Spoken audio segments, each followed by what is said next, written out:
A formal business proposal may vary in both content and structure, depending on what is appropriate for the audience who will be reading it. But there are major elements that should appear in all proposals.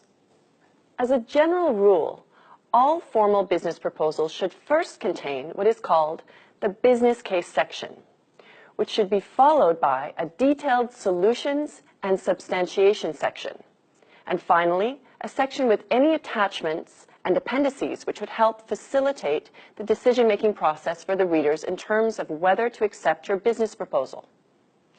What I refer to as the business case section is the first part of a formal business proposal.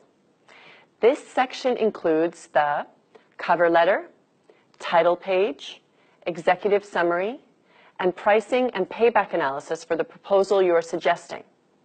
As this is the first major element of the proposal and is often the first and only part of the proposal that is read by all of the interested parties who have received your proposal, it needs to be written in a way that is accessible to all audiences, but specifically focused on top-level executives and financial buyers.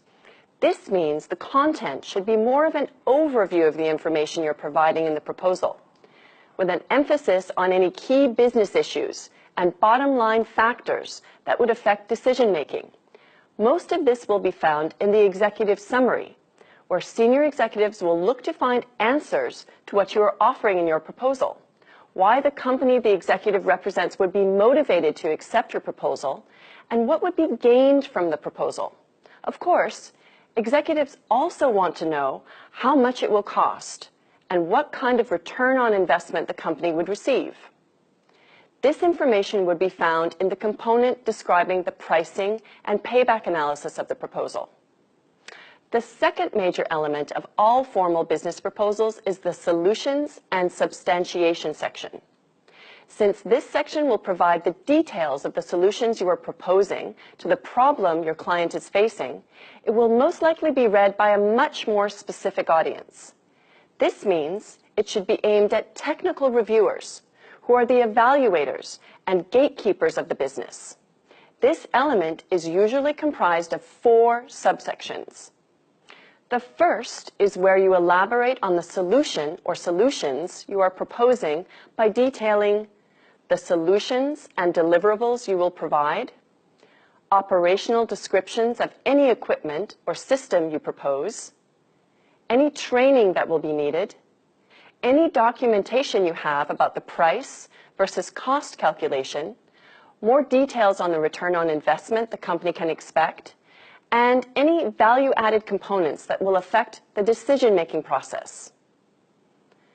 The second subsection is where you provide details on how this proposal would be implemented, the scope of the work proposed, a project plan or master schedule, a sense of the people who would be involved in the project team, and a brief version of their resumes, as well as any subcontractors you are proposing to be involved. Another important part of this section is a subsection where you should provide case studies, success stories, or past performance summaries you have that would relate to the proposal you are suggesting now. This includes information on any related applications of products or references and testimonials from other satisfied customers. This part of the formal business proposal is where you can try to set your proposal apart from the others by highlighting the uniqueness of the solution you are offering. The final subsection of this part of the proposal is where you give a response to the RFP, or request for a proposal, if one has been articulated by the company you're soliciting. An RFP is a document that a business will create and make public to elicit bids or proposals from potential vendors. Usually, this will be for things like developing a business component or system. For example, a business that is moving from a paper-based system might create an RFP to solicit proposals for all the hardware, software, and user training that is required to establish and integrate the new system. These RFPs are created by companies so they can obtain a consistent body of information and compare the offers and proposals they receive. It is important to try to clearly address any business issues that may underlie the proposal, as well as answer any specific questions that are posed in the RFP itself. This subsection must clearly state the functional value of what you are proposing and how your proposal will address any business issues in the background. When answering any questions that make up the RFP, first, try to persuade the reader by making sure that value or benefit statements are included in any description you write, since the value is what any decision maker will be interested in. Of course, you must then substantiate your claim by providing a factual answer, which focuses on the features you are offering that will appeal to the given customer. In writing all of the subsections of this part of the proposal, remember that technical evaluators and gatekeepers will most likely be your audience. These readers have specialized interests.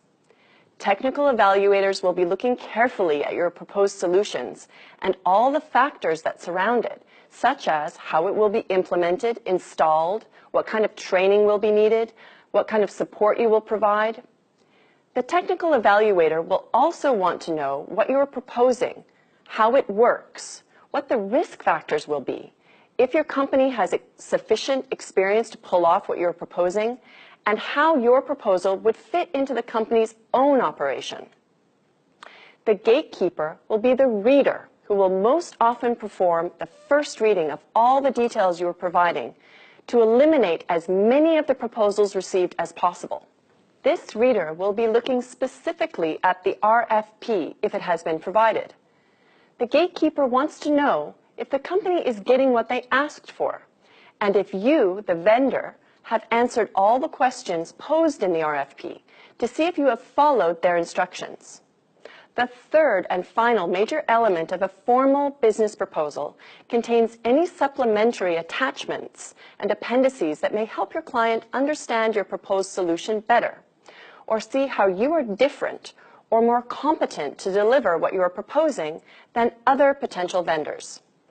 Remember that this is not a garbage dump where you can throw anything you can think of that might be of conceivable interest to your reader.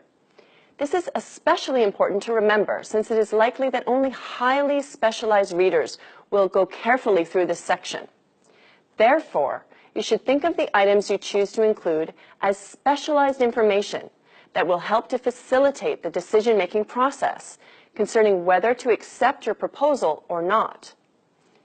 Examples of the types of documents you could include are any terms or conditions that need to be understood, a glossary of terms if this is needed, any relevant marketing materials to support any devices or systems that are part of your proposal, and any attachments which could include data, such as digital media, sample code for any programs or software, or a photo tour of any location or prospective facility. By keeping in mind the distinct needs of the readers who will approach each of the three elements of your proposal, you are likely to satisfy the information requirements of each of these different audiences and hopefully close the deal.